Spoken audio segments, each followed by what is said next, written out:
What is going on, everyone, and welcome back to the Sports Talk on Tap podcast. Where here you can find daily videos Monday through Friday covering all things sports, whether that be NFL, NBA, and whatnot. But with that being said, in today's video, got an exciting one, a tier list again of ranking NFL offenses up, kind of projecting for the 2025 season. We're going to do a defensive one as well, but, start on the more fun side of the ball, who doesn't love watching great offense? Rank every team tier list, kind of, best, above average, kind of maybe below average teams, what to expect for this season, and then do a little bit of a preview tonight for Game 5 of the NBA Finals, Oklahoma City, Indiana, in what has been an exciting exciting NBA Finals. But with that being said, yeah, pretty much straightforward. Can get right into it. So the categories we have for these offenses are the best. So that'll be just for one team.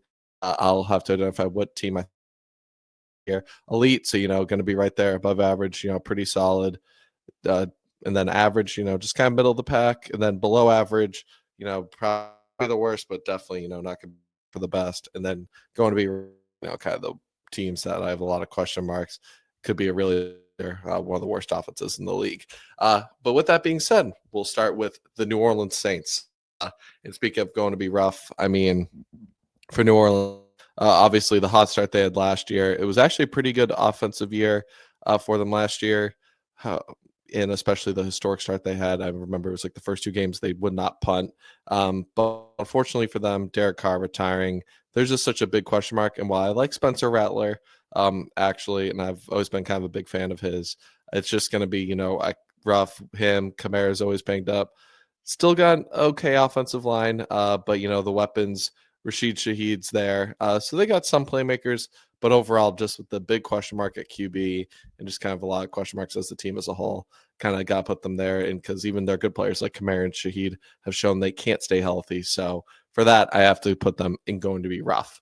But with that being said, next up, we have the Miami Dolphins, where it has been one of the best offenses when healthy in the NFL over the last couple of years. They still have Tyreek Hill, who I think will have a little bit of a bounce back year. I think, while he's getting up there in age, he isn't just the speed plays a huge part in his game. He's still one of the fastest players in the league. Jalen Waddle's still there. They still got weapons around him with A-Chain.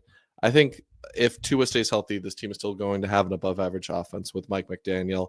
However, they have proven, though, they can hit their cold streaks at times, and that's why they can't be in, unfortunately, the elite or the best.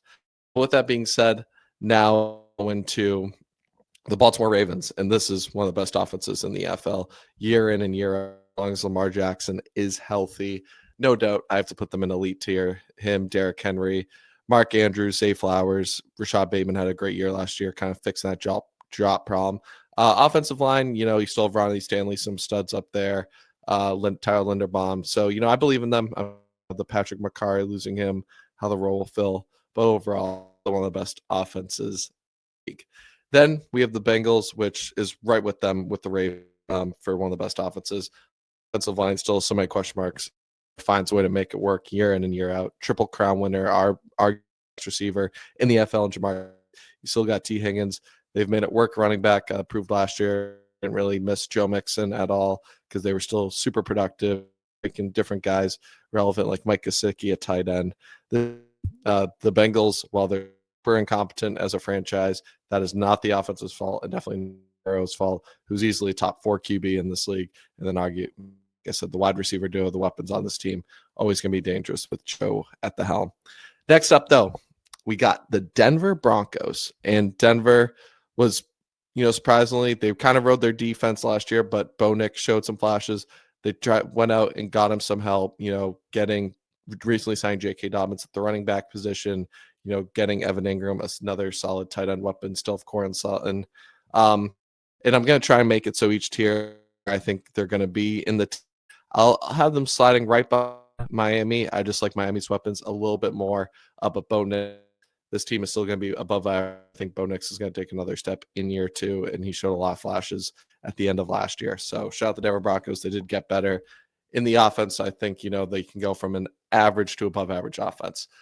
But with that being said, next team up, the New York Giants. New York is an interesting scenario. You got Russell Wilson now probably starting week 1. You got Jackson Dart in that room, Jameis Winston.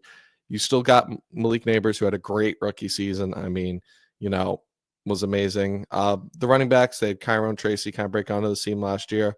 I'm curious, how the Giants will do. I think they have one of the best, front sevens, obviously, in the NFL, adding Carter. But for me, they're still my this offensive line. I don't think they'll be one of the worst, but I think I have low average because while I think Russell Wilson, can be solid for them as a veteran presence, he's definitely not the same as he was in Seattle. And while he had flashes with Sears last year, kind of came back down to earth at the end of the last season. But it'll still be fun regardless. The Giants, I think will have one of the best defenses in the league, but for me is still kind of a big question mark.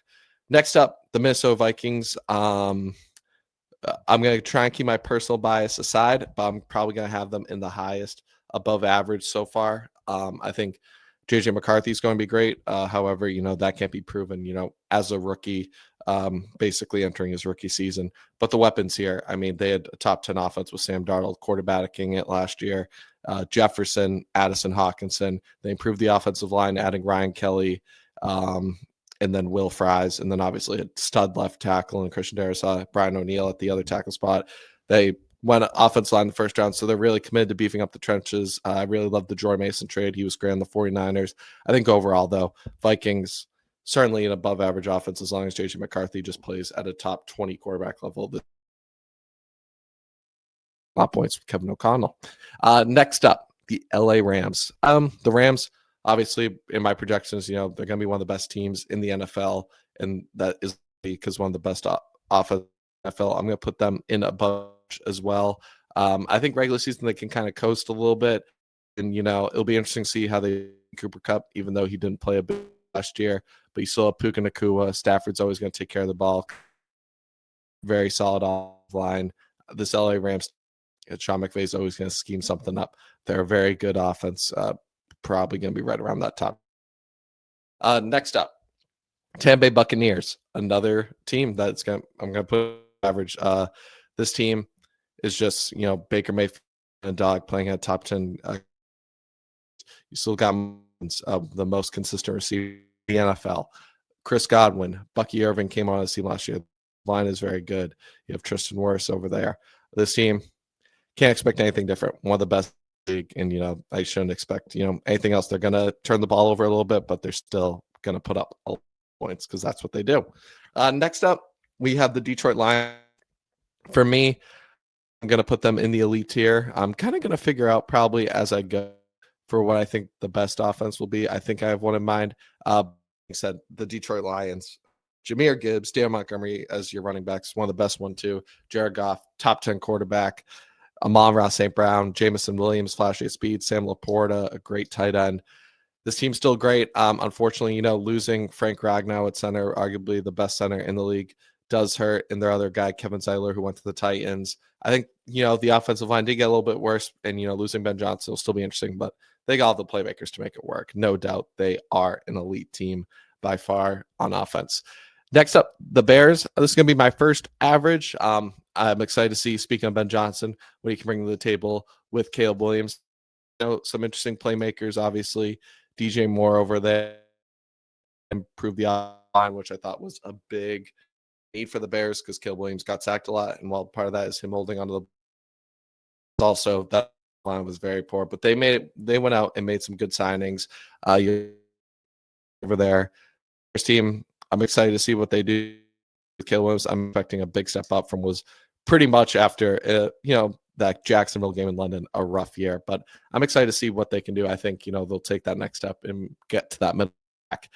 Next up, the San Francisco 49ers. Another one I'm probably going to put in high average, and this is no disrespect. I think San Francisco is still a great team. Brock Purdy, obviously, over there. But Brandon Ayuk was having a really year before he got injured. Obviously, you trade away Deebo Samuel, Ricky Pearsall, who showed some good flashes. George Kittle, still very good. But the offensive line, Trent Williams is another year. They do have a lot of leaks on it, but Kyle Shanahan will figure out a way to put up points for this team. But I'm going to put them in average just because there's a lot of question marks, a lot of, studs on this team. It's kind of very top heavy. So it'll be interesting to see, how they can do and hoping to be a bounce back year. Next up for me, I think this is the team I'm going to put in the best offense for me. I mean, Philadelphia, Jalen Hurts, obviously top 7-ish quarterback. You think Saquon Barkley, unstoppable. This offensive line, arguably the best in the NFL. Still, with Lane Johnson, Cam Jurgens, all those guys up front, and weapons: Devontae, Dallas Goedert, AJ Brown. The tush push, they run it successfully, so they have that advantage over everyone. This offense is just unstoppable, and the way Saquon was clicking last year after they got off to that 2-2 start, and Jalen Hurts started playing the football the way he needed to, this team is going to be unstoppable, in my opinion, and they're the best in the league. Next up, the Raiders. I'm excited to see the Raiders. I think decent. I'll put them in average. Obviously, getting Geno Smith, GNT is going to be very exciting. You still got, some weapons options with Brock Bowers, who had a great rookie season, one of the best rookie tight end seasons of all time. Jacoby Myers, I think they're going to be solid. The offensive line for me, once again, still has some question marks, but they got playmakers, and I'm excited to see what they can do. Geno Smith has played at roughly top 12 level in Seattle. I'm excited to see what he can do with Las Vegas. I think it'll be an exciting year, and the Raiders, it has been a rough couple of years, with Gardner Minshew at quarterback, Aiden O'Connell. Hopefully they can just get some stability there, which I think they'll find with Geno and Pete Carroll. Next up, the Green Bay Packers. Going to be another above average offense for me. Jordan Love obviously has shown flashes. A top 5 QB at times, has shown flashes to not even be a top 15, but overall he is still, in my opinion, a top 12 in terms of talent in this league. And you have Josh Jacobs coming off a great year. You got a lot of receiver options, obviously going down the first round, getting Matthew Bolden from Texas to hopefully be your wide receiver one. You still have Jaden Reed. You got a bunch of different options. Romeo Dobbs, offensive line, very solid. Matt LaFleur going to coach up a great game, playing 99% of the time. So yeah, I like them. I'm excited to see, what they can do in this next year, and see how it goes. Next up, Commanders. I'm going to put them in.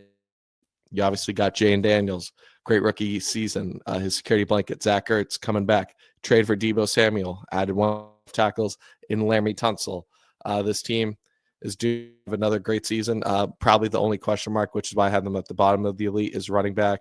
Brian Robinson can be inconsistent at times, but Jane Daniels also provides, a running back spark with him by himself. So without a doubt, I'm excited to see what Washington can do in year 2 with Jane Daniels as they're poised to take a step up. And, I'm excited to see, what they can do and, hopefully go out there and win some more football games, because the Commanders turnaround's been since Dan Snyder got fired, because, boy, that team was awful.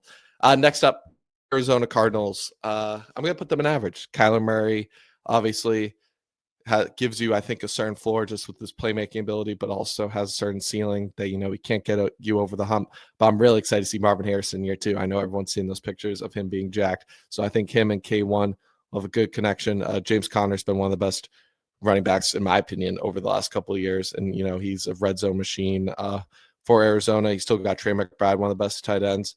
Once again, Kyle Murray can overcome kind of some of the offensive line deficiencies. But Arizona, I think they're going to be higher in the above average, or higher in the average section. I think, 15 is 16 is my projection. I think they'll definitely be solid, something interesting to watch for. But with that being said, we go to Steel City, where the Pittsburgh Steelers, I'm also going to slide in average. Aaron Rodgers signs, obviously, stats-wise, did not have a bad year last year. But, definitely him and the Jets definitely underperformed as a whole. Now he goes to Pittsburgh, where they ship out George Pickens. You bring in DK Metcalf. You still have Pat Freiermuth. They get rid of Najee Harris, so they kind of field Jalen Warren, a couple different other guys. I think it'll be interesting. They'll be, a decent off. But Arthur Smith, I haven't been a big fan of his play calling over the last couple of years, obviously when he was the head coach of the Falcons, especially at the end of the year with the and part of that was just on the offense as a whole. But how much can I trust him? Aaron Rodgers at his age, how much can he get better from last year? I don't know. But, they're interesting. DK Metcalf, I still love as a receiver. So I think they'll be average, kind of fit, somewhere around there. Next up, Buffalo Bills beat, Josh Allen will always give you the floor right now of like a top 5 offense, no matter who you throw out there. James Cook, as long as that contract gets done, what a year he had. Dalton Kincaid has proven He can be a tight end one this league, and you just have a bunch of different guys at receiver that he can make it work with. We saw it with Amari Cooper last year. The spark he was able to bring back Hollins before he left for New England. I'm excited to see Buffalo, though. You got, weapons like Khalil Shakir there, Keon Coleman entering year two. I'm excited to see what they got, and you still got Deion Dawkins up front. Buffalo's been some of those dogs, and Josh Allen was the MVP for a reason. They were number one in points last year, I believe, for a reason. So going to have them, slotting in the elite category. Next up, ETL, the Atlanta Falcons. Interesting one. I'm going to put them, in the average somewhere at some point. Obviously, last year you signed Kirk Cousins. You're kind of going all in for that. And then they end up switching to Michael Penix after their hot start. They start off like 6-3, but then the offense collapsed. Kirk Cousins was underperforming. But Michael Penix stepped in. It looked good for I believe it was 3 games he started. And, provided a spark to that team that was very much needed. And the offense did look a lot better. I remember just, watching that game against the Commanders. While he showed some inaccuracy, he made some big time clutch throws. His opener against the Giants, and then that shootout game against the Panthers. You got Drake London, who's a red zone machine. Kyle Pitts, who's been kind of underperforming. Will he get traded? That'll be interesting to see. But still got some good pieces on the offensive line. And I think, Bijan Robinson, one of the most electrifying backs. Still think they obviously have their question marks, which is why they're going to be average. But, I think they're going to be definitely an interesting team. But with that being said, next up, we move to Seattle, where I think, once again, probably another average because I am worried about the offensive line for Sam Darnold. But Sam Darnold, obviously, last year played amazing for the most part, besides obviously the last 2 games. But I don't blame that all on him either. He was definitely elevating the Vikings at points. And Jack Smith-Njigba, what a year. Second year he had taken that huge jump. Expecting another one with Sam Darnold. Sam Darnold, we saw with Jefferson Assen. He's going to feed his guys the ball, and that'll be another piece. You got Kenneth Walker. This team still got some dudes on it. Adding Cooper Kupp should be an interesting to see how that works. Overall, though, I think still, especially the offensive line, some question marks, wide receiver depth after Jack Smith-Njigba is going to be interesting. But they got some guys to make it work, and I'm excited to see what they have in store. Next up, I'm going to do the Cleveland Browns first. I think this one, there's just so many question marks. I think you have to put it in going to be rough. The offensive line really was awful last year. Sean Watson out. Starring, is it Joe Flacco? Dylan Gabriel. Interesting in Cleveland. What happens if they trade for a QB? Yep. Overall, though, can't be sold on them. But going to be still exciting though to see what they have in store. Next up, the New England Patriots. I'm excited for the New England Patriots. They'll take another step up into being an average offense this year. I think Drake May showed a lot of great flashes last year. They went out and tried to get him help, and they did a good job of that. However, I just, can't quite, put them anywhere above, just because I think that you obviously got to prove it first. Drake May entering year 2. I think it'll be interesting to see how he does. I think I'm expecting things from him, Ramon Stevenson, can he fix that fumbling problem? Is going to be interesting. You obviously had Will Campbell up front first round, and some of the offseason signings, depth at wide receiver. I think they made some good improvements there. And also, defense will be another one to talk about. But New England, I think, was one of the most improved teams this offseason. I think the offense will be, big. But with that being said, I think actually for some of these, I gotta, can't put everyone in average. So I might. I'll back to it. I'll see what I can do. Houston Texans, in the kind of like last above average. I think with them, CJ Stroud is still a dog. I'm expecting a huge bounce back here. Nico Collins is very solid. And they did, I think the new offensive scheme will help elevate them a little bit, obviously, with Joe Mixon thriving in that. But, the biggest question mark for me is still this piss poor offensive line that is. They made changes this offseason. Can't say it was great changes, and so unfortunately, until they prove that, I kind of have to restrict them to the low above average tier, just because, that's a big problem. That's what hindered them last year, and I think it might still hinder them. And why I like what they have going on at weapons and Stroud. Unfortunately, if Tank Dell can come back at some point, but unfortunately, can't quite do it yet. And then next up, Chiefs. They're still going to be an elite offense for me. Mahomes, best quarterback in the NFL. Pacheco, I'm expecting, if he can stay healthy, to have a bounce back season. The offensive line, getting Trey Smith back. You get Rashee Rice back at receiver. Xavier Worthy entering year 2. Still have Kelsey as a security blanket. The team's going to find ways to score points, especially with Andy Reid. No doubt an elite offense for me. Next up, Dallas. Probably going to be somewhere in the average. Brian Schottenheimer, see what offense he can cook up with Dak Prescott. Honestly, though, there's still a bunch of question marks with this Dallas team. The offensive line last year kind of took a big step back. The running back position, they had Rico Dowdle leading the way, who actually showed a good spark, this year. It's going to be interesting what they can do. I think, CeeDee Lamb's still there, though. I think him and Dak will have a bounce back year together. It'll be interesting. I think the Dallas will be, an average offense. But, the depth after CD at wide receiver, can the offensive line have bounce back year? I like Jake Ferguson. So they still got some weapons. But overall, one of those teams I can't, put in above average yet, just because of the way all of last year ended. And I can't necessarily say they got a hole there. With that being said, Chargers, I think it's going to be probably another above average offense. They were pretty good last year. I think when you had Lyle McConkey have the year he did, and, just kind of run the ball a lot, you had Omari Hampton, Najee Harris, so you improve the running back room, improve the offensive line. I can't really be too mad at that. I like the changes they did, and hopefully they can get that passing game up a little bit more. It'll be, I'm excited to see what they can do. But, overall, still some question marks at the wide receiver position, kind of after Lab McConkey, Quinn Johnson caught some touchdowns last year, but, can he be consistent? Will Dissly was the leading tight end 1 last year, kind of who can step up in that tight end 1 role. So while I love the offensive line, dynamic backfield can provide now, I still, slightly have some question marks. Craig Rome the ball a lot and kind of the playmaking side. Next up, New York Jets.